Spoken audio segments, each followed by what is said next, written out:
Tout à l'heure, je discutais avec une maman autour d'un sujet qui revient très souvent. Un sujet qui fait flipper réellement vos parents et un sujet qui, je sais, vraiment fait flipper aussi un bon nombre d'entre vous, c'est l'orientation. Oui, l'orientation. Ok, à 14, 15, 16 ans, vous savez exactement de quoi je parle. Pourquoi? Parce qu'on vous demande très vite de faire des choix, de poser des options, de prendre des décisions, d'abandonner certaines matières pour en faire d'autres. Alors ça, limite, c'est la bonne nouvelle parce que vous arrêtez les matières qui vous gavent littéralement et vous vous spécialisez, vous continuez en tout cas dans les matières que vous préférez, qui ont votre préférence. Mais je le sais dans les coachings d'orientation, pour le vivre avec vous, la plupart d'entre vous le vivent aussi comme un espèce d'enfermement. Le fait de devoir choisir des options, ça veut dire abandonner d'autres possibilités. Et vous vous sentez comme pris dans un étau, un truc qui se resserre, voilà, un entonnoir qui vous conduit finalement vers que certaines possibilités au lieu d'ouvrir le champ des possibles. Et là, la question vient, la question que vous avez toujours entendue, la même, c'est une question et ou en tout cas une affirmation qui est dite et redite, et c'est tout à l'heure ce que la maman m'a dit. Elle a utilisé cette phrase clé que vous connaissez par cœur qui est « Gaëlle, je voudrais vraiment qu'il fasse un métier qu'il aime. Faire un métier qu'on aime. » Oui, c'est une phrase qui revient, que vous entendez tout autour de vous, tout le temps, même quand vous étiez petit. Qu'est-ce que tu aimerais faire plus tard? Voilà, vraiment. Vous vous le dites entre vous. Et toi, qu'est-ce que tu voudrais faire quoi? Voilà, c'est vraiment un sujet qui vient et ben, pour ceux en tout cas qui ne savent pas, c'est vraiment très dur. C'est pas forcément évident. Je voudrais vraiment faire un métier qu'on aime. Alors aujourd'hui, je voudrais aborder cette phrase un tout petit peu autrement et vous offrir un spectre en fait de compréhension qui à mon sens est essentiel aujourd'hui par rapport au mouvement qui est en train de se passer. On est dans un changement total, on est dans une transition en tout cas de métier et ou professionnel totale actuellement. Pourquoi? Parce que de nouveaux métiers se créent. Des sociologues avaient parlé de ça il y a plusieurs années. Ils disaient déjà que à partir de vous, votre génération d'adolescents, vous alliez commencer à créer des métiers qui n'existent pas.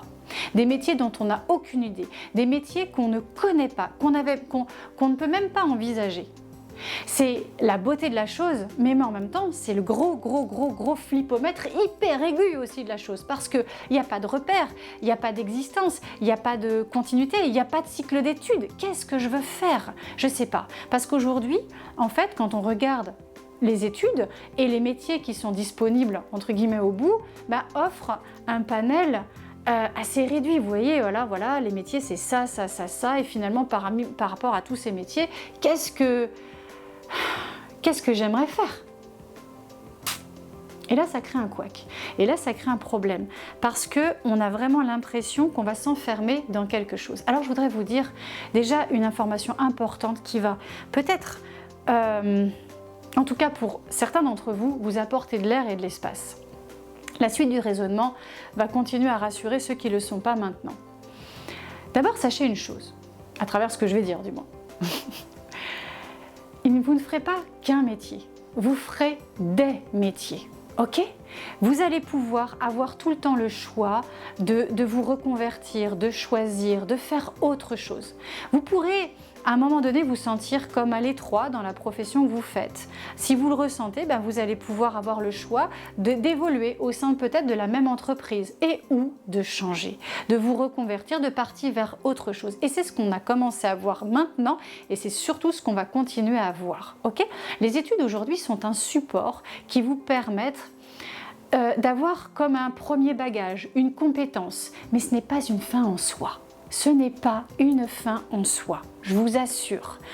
Allez vers des cycles effectivement quand vous le pouvez ou vous le voulez, qui vous permettent effectivement d'avoir une compétence, une connaissance, potentiellement une expérience en tout cas dans un domaine. Ok. N'en faites pas une fin, n'en faites pas un métier. C'est ça, c'est ce qui est en train de se passer. Vous allez commencer, vous faites partie de cette génération et vous commencez à vous en rendre compte que, eh bien, d'un métier, d'un cycle, vous allez pouvoir en fait continuer, faire autre chose, peut-être faire ce cycle d'études ou cette formation ou ce voyage ou cette expérience qui vont vous conduire en fait à faire quelque chose d'autre, à proposer quelque chose d'autre. On est aujourd'hui dans la combinaison des expériences. C'est pas parce que vous faites des études qu'il y a une fin en soi. J'ai déjà dit dans une vidéo, celle des paradigmes. J'ai déjà dit aussi, ça a été partagé dans la vidéo que j'ai faite avec Cyril, qui est le batteur des WAKids. Si vous n'avez pas entendu, allez la voir, c'est génial. Il explique comment, finalement, après avoir fait des études d'architecture, après ces 8 années d'architecture, parce qu'en fait, il a été motivé à l'intérieur et il a continué parce qu'il y avait une année d'Erasmus à l'intérieur qui lui a fait vachement de bien. Il explique comment, à la fin de tout son cycle, au lieu d'être architecte, il est devenu intermittent du spectacle et qu'aujourd'hui son groupe cartonne. Voilà. Et comment finalement ces années d'études lui ont permis de s'entraîner à réaliser le métier qu'il est en train de faire aujourd'hui. Mais qu'à travers finalement ce métier qu'il est en train de faire, il y a aussi l'architecture. Et c'est ça dont on parle aujourd'hui. Vous allez faire des études, oui ou pas, peu importe, mais vous allez vous enrichir, que ce soit des études ou non, d'une expérience. Une expérience qui vous appartient. Maintenant, la phrase que je vous ai citée tout à l'heure, on va un petit peu la changer. C'est ce qui se passe, c'est ce que je fais dans un coaching d'orientation. En fait, un coaching d'orientation, c'est quoi? C'est vous conduire vers ce que vous aimez et d'en faire quelque chose. La phrase dont on part, c'est pas je voudrais faire un métier je voudrais faire un métier que j'aime, c'est je voudrais faire de ce que j'aime mon métier ou mes métiers.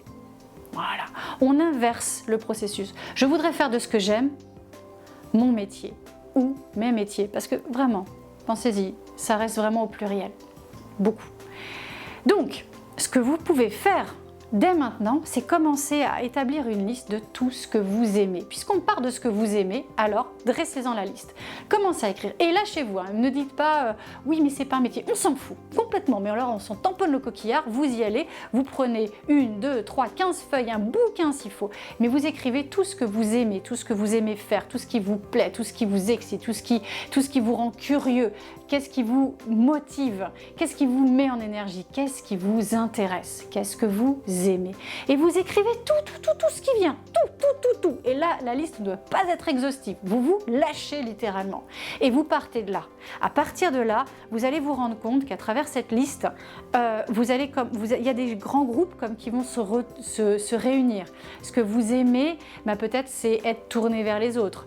C'est la création, c'est l'art. Vous voyez, vous allez vous tourner vers des pôles comme ça.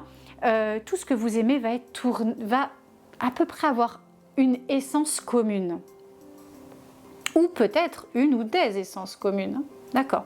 Mais vous les mettez en convergence. Ok. Et là, si vous avez un cycle d'études à choisir, allez vers, et que vous pouvez y accéder, à ce moment-là, allez vers le cycle, regardez bien tout ce que proposent les écoles et essayez de trouver l'école qui regroupe peut-être pas tout, mais en tout cas une grande partie de ce que vous aimez.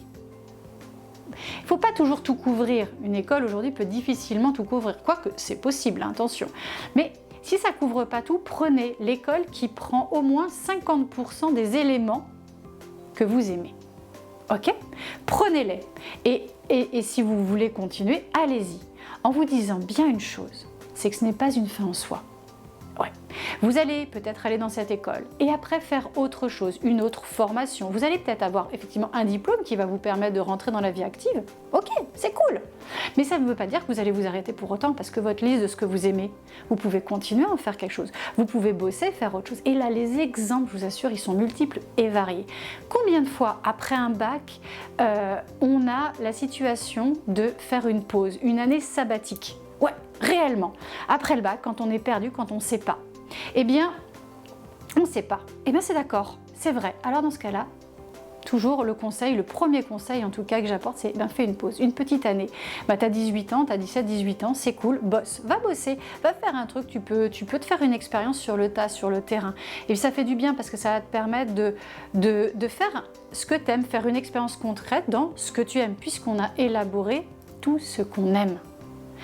Voilà, ça peut être ça et ça va te conduire vers quelque chose. Si tu veux revenir vers les études, ben du coup tu pourras. Si tu veux améliorer, je sais pas, tes langues, ben, barre-toi, voyage, va faire une année Erasmus, va faire des années au pair, va faire je crois que ça existe toujours, les working holidays. Vous savez, vous avez 1 an pour aller dans un pays et vous avez le droit de travailler. Voilà, c'est génial, il y a plusieurs accords comme ça, c'est super. Il y a énormément de possibilités. Voilà, faites-vous une expérience et forgez-vous votre expérience. Et revenez, continuez. En ce moment, je travaille avec une jeune femme qui est maman, qui a repris son cycle d'études en psychologie. C'est absolument génial, c'est dément. Elle est maman d'une petite fille qui a tout juste 1 an. Mais c'est magnifique. Voilà, et elle fait ça en distance, parce qu'aujourd'hui, tout ce qui est distanciel est de plus en plus... présent. Vous pouvez avoir des formations à distance, vous avez des captures vidéo, vous avez des profs disponibles, vous avez énormément de possibilités. Donc, composez avec tout ce qui est proposé. Ne voyez pas que 90%, je veux dire, sur les 360 degrés, ne voyez pas que les 90 degrés de ce que proposent les écoles. C'est une porte, c'est quelque chose, ok, mais voyez toutes les autres possibilités. Quand vous vous demandez d'abord ce que vous aimez, alors inévitablement vous allez en créer le métier. Vous allez pouvoir composer, vous allez développer votre expertise, votre connaissance, votre compétence qui va être propre à vous. Et c'est ça que vous allez créer. Et après, c'est quelque chose que vous allez donner, transmettre. Et effectivement, bon, il n'y a peut-être pas de dénomination encore. Rien ne vous empêche de la créer. Ça, c'est le côté fun. Alors les plus audacieux vont aller là-dedans. Mais c'est génial, c'est génial. Devenez votre propre expert. Devenez l'expert dans un domaine ou des domaines. Et apportez-le, donnez-le, vendez-le s'il faut, je sais pas. Mais éclatez-vous, amusez-vous, voilà. Et si vous êtes des adultes, des parents qui vous posez aussi la question, partez toujours de là. Déjà, posez-vous aussi vous-même cette question. C'est toujours utile, quelle que soit la phase de notre vie. Qu'est-ce que j'aime?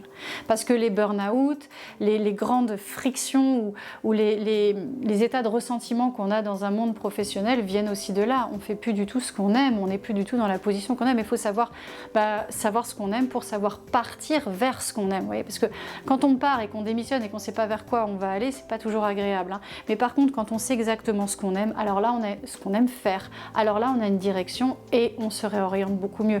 Et vous le savez, les formations pleuvent, il y a énormément de possibilités. En fait, c'est ça, l'idée clé. L'idée clé. Partez de ce que vous aimez, mais pour en faire quelque chose, un métier, ok, ou des métiers. Créez les possibilités et partez de ce que vous aimez pour le champ des possibles que vous avez à apprendre. Voilà. Cet été, je discutais avec un jeune garçon qui s'appelle Mathis, il m'a éclaté. En fait, lui, il a vraiment une idée de métier, pareil, une expertise. Il veut combiner en fait plusieurs types d'expertise. Il veut rassembler à l'intérieur de lui différentes compétences. Eh bien, c'est ce qu'il est en train de faire.